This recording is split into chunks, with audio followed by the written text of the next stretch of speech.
Greetings, friends. Welcome to my channel. I am Alexander Musienko, a traditional briefing for you on the events that I consider relevant, important, and worthy of your esteemed attention. The enemy continues its terrorist strikes and has attacked Kryvyi Rih. A ballistic strike was made on purely civilian targets, residential buildings, a children's playground, and unfortunately, there are many dead and injured, especially children. My deepest condolences to the families and loved ones. Kryvyi Rih was under attack from both missiles and drones. After this, the Russian executioners decided that it was not enough to strike with ballistics using a cluster warhead, so they directed drones. Similarly, the Kharkiv region, the Zaporizhia direction, and the Kherson region were once again under attack, where the enemy used FPV drones on energy facilities. Therefore, we see that Russia does not seek peace, despite all the statements that were made, and despite the fact that Putin's representative Dmitriev went and gave an interview to Fox News talking about how Russia wants peace, but wants to be understood. But how can one understand their terror? Only by responding. And I can say that the defense forces of Ukraine will do everything to avenge each of our people, to avenge and protect, and not allow the enemy to continue this terror. This is exactly what we are fighting for, to live freely on our own land. This is the most important thing. Meanwhile, in Saransk, explosions were heard on Russian territory. Russian regions are under attack. Drones are flying. So, it must be understood that Ukraine's capabilities for launching UAVs and deep strikes are not disappearing. Meanwhile, we have a number of interesting statements indicating the presence of Ukrainian troops in the Belgorod region, where an operation is underway to destroy enemy logistics, rear positions, and prevent the enemy from deploying combat formations and attacking the Kharkiv and Sumy regions. As noted by General Cavoli, who is the commander of NATO forces in Europe, an American general, during a hearing in Congress, he stated that the armed forces of Ukraine are still holding territories in the Kursk region and have entered Belgorod. And a quote from Cavoli, currently, quite significant forces are holding a considerable, albeit reduced, but still substantial part of the territory in the Kursk region of Russia. They are occupying very advantageous positions from a defensive standpoint, further south in the Belgorod region, so the confrontation in this area is still ongoing. In fact, Cavoli is the first military general, as the publication Politica writes, American, who acknowledged the presence of Ukrainian troops in the Belgorod region. The Supreme Commander-in-Chief, President of Ukraine Volodymyr Zelensky, mentioned that Ukrainian troops are present in Kursk region, and not only there, as noted by the head of the Ukrainian state. What can be perceived, we understand exactly. As a hint at Belgorod, thus, the defense forces continue the operation. The goal which is set is to prevent the enemy from rapidly attacking Sumy and Kharkiv regions. And our units are working on this quite effectively, as we see that the enemy's offensive was disrupted, defensive measures were taken, and the enemy continues to suffer significant losses. Furthermore, according to reports from the General Staff of the Armed Forces of Ukraine, there is important news that the Armed Forces of Ukraine are acting and conducting counterattacks south of Bakhmut and pushed the enemy out near Klishchivka and Ivanivska. In fact, let's say there are certain successes, tactical ones. These successes are also present in the area directly around Pokrovsk. There as well, there are certain successes. Tactical, the enemy is being pushed back. Meanwhile, Russian plans are evidently to intensify the southern direction of Zaporizhia. You remember I mentioned that the enemy's offensive activity could be there, and what about there? Now, the occupiers are directing certain forces there. The movement of columns was recorded through occupied Mariupol, and now they are moving back. The Zaporizhzhia, the direction is evident. There are plans to increase pressure there with offensive actions and fire impact on the positions of our troops. Our forces are ready to respond and inflict maximum losses on the enemy, preventing them from achieving any operational success. This defensive operation is being conducted as part of an active defense, which is very important. Well, regarding statistics as well, the British publication The Telegraph provides us with figures and data. So, since the beginning of the negotiations, Russia has increased the number of strikes on Ukraine by more than 50%. The number of Russian drone strikes on Ukraine has increased by more than 50%. Journalists, citing data from the Air Force Command of the Armed Forces of Ukraine, noted that, in fact, since the beginning of the negotiations on February 18th, Russia has carried out 4,776 strikes using drones. In 30 days, prior to this, there were 3,148 strikes before the negotiations. In fact, on average, Ukraine was subjected to attacks by 101 drones per day. Friends, those who follow my channel remember that I have repeatedly said that currently air threats will be among the most relevant. That is, we perfectly understand that the enemy will intensify the terror. And these are simply blatant terrorist strikes aimed at pressuring Ukraine with the goal of demoralizing society, consequently pushing Ukraine towards unacceptable compromises. And unfortunately, the enemy will not change this tactic for now. What is the way out of this?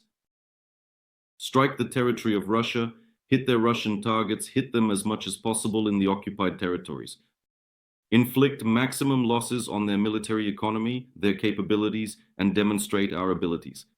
So that they hear the drones flying, hear them exploding, so that they see that the war is already here. It is not somewhere else. In Ukraine, at 700, 800 kilometers, even 1,000. No, the war will come to them, and let them feel it and understand it themselves.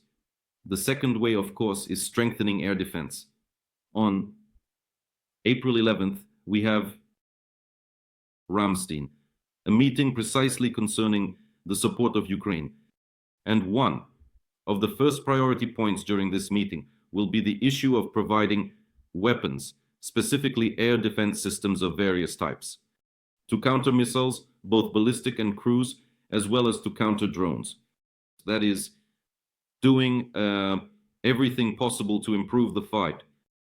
With Russian UAVs, which unfortunately they are also trying to improve, technically equip, and take into account the actions of Ukrainian air defense systems, as well as the actions of Ukrainian electronic warfare systems, in order to try to bypass them. This, in fact, is the enemy's goal today.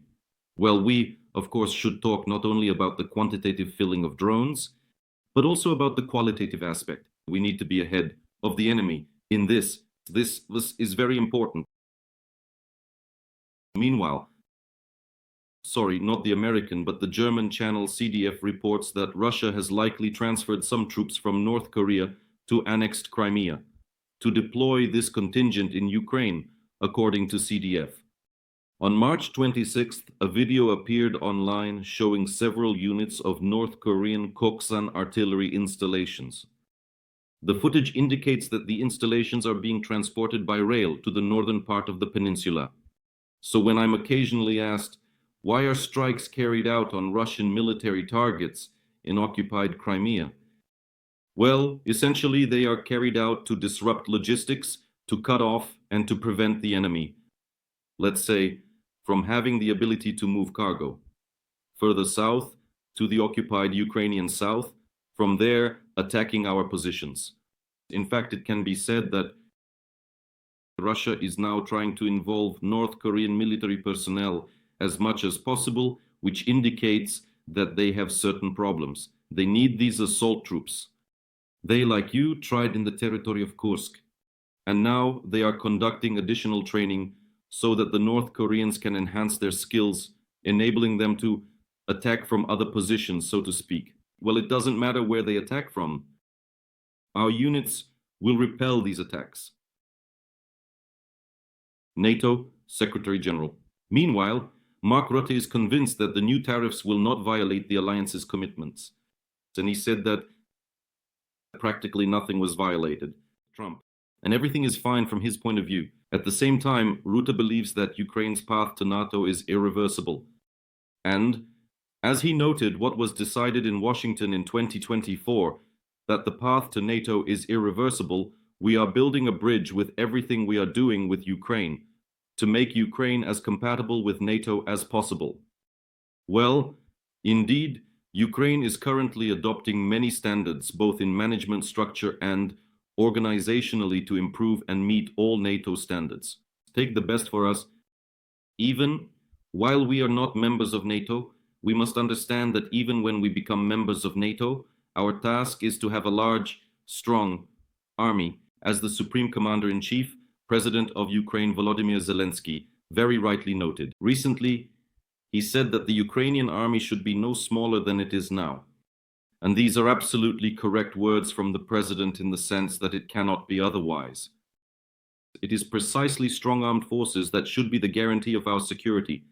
Even in this case, being a member of the North Atlantic Alliance, when NATO is ready for this, matures and is less wary and afraid of Russia, then, in fact, that moment will come, and then we will probably be one of the most combat-ready, strongest armies in the alliance.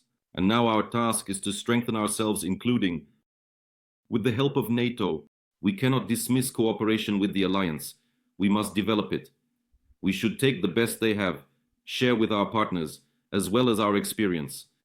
We need to take for ourselves and be useful to them.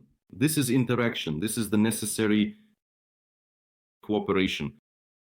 Similarly, the NATO Secretary General was asked what he considers the most sustainable peace for Ukraine. And a direct quote, he said that the shortest answer to your question is a peace where Putin never again tries to seize any square kilometer, square mile of Ukrainian territory. When he knows that there are deterrence and defense measures that ensure Ukraine cannot be attacked anymore. Well, that's also correct, and the guarantee of this is the Ukrainian army, strong arms supply, additional air defense systems and other types of weaponry, and the deployment of NATO army contingents on Ukrainian territory. Otherwise, it won't work. That's what needs to be understood. And Ukraine continues discussions and dialogue regarding the rare earth metals agreement, and in fact, for this purpose, a Ukrainian delegation is set to go directly to the USA in order to discuss additional points and make amendments so that the agreement truly considers national interests. And this is supposed to happen in the near future. This is also important to understand that our dialogue is ongoing. And in general, such breakthrough statements are made by Mark Rubio, the US Secretary of State. Well, how are they breakthrough? They are absolutely correct based on the situation, which shows that Ukraine has demonstrated intentions of wanting peace while Russia does not. However, he seems to stand out from the general course and trend of the current administration. That's why I say they are breakthrough compared to others. For example, let's compare with Steve Witkoff. And we can clearly see that the statements are completely different, and they are in support of Ukraine. It's very important. Well, and speaking about NATO, in conclusion, the Netherlands predicts that they will invite Volodymyr Zelensky, the president of Ukraine, to the NATO summit, which is to be held in The Hague, Netherlands. And this is also correct. It should not be otherwise. And China is imposing a 34% tariff against the United States of America. Essentially, it should be understood that tariffs have been imposed against China, now against China on Chinese imports to the USA, a 54% tariff in the and for Americans, it will be 34%. So, in principle, both Chinese manufacturers and American ones will suffer. China, I think, will try to expand its sales markets in European countries. That is, specifically with the countries of the European Union. With the EU, China will attempt to conclude additional agreements, avoiding the exchange of sanctionary tariff blows, in order to expand the opportunity to sell its goods specifically in European countries. It seems to me that such prospects are now realistic, and they can be. That is, China will strengthen its influence, including in economic markets, in financial ones in Europe. This is what American tariffs lead to. Well, it will become more difficult for Americans to sell certain technologies. They will become significantly more expensive. And even more, I think it will encourage China to work in the market of innovations, technical improvements, and new developments. Those elements that are extremely necessary now for work in the field of artificial intelligence, in the high-tech sector, in the defense industry, everywhere an innovative component is needed, which was previously provided by, for example, Silicon Valley, if we are talking about it. And now China will provide it. The Chinese will invest even more in this sector of their economy, which will only intensify the competition with the USA. Well, for Americans, this means that Chinese goods will significantly increase in price, and what they could previously buy cheaper will be much more expensive, as with others. Will this satisfy Donald Trump's voters? Do they believe he has made things better? That's the question. I don't think everyone will be satisfied and everyone will be happy. But as a result, China, by the way, might actually strengthen and technological competition will increase.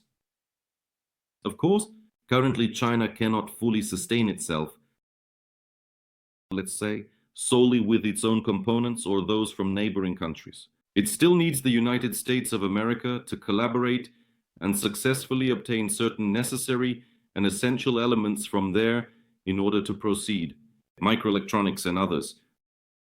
But ultimately, one can say that still, I think the Chinese government, the Chinese Communist Party will work on investing more. Meanwhile, JP Morgan, a leading financial institution in the USA, predicts a recession in America by the end of this year, as well as a decline in the global economy. We will watch and keep an eye on this as well. In the meantime, I remind you to subscribe to my channel. Please do so. Also, leave your comments, and remember, we are the Ukrainian people, and we have an army. We are strong. Take care of yourselves, and glory to Ukraine.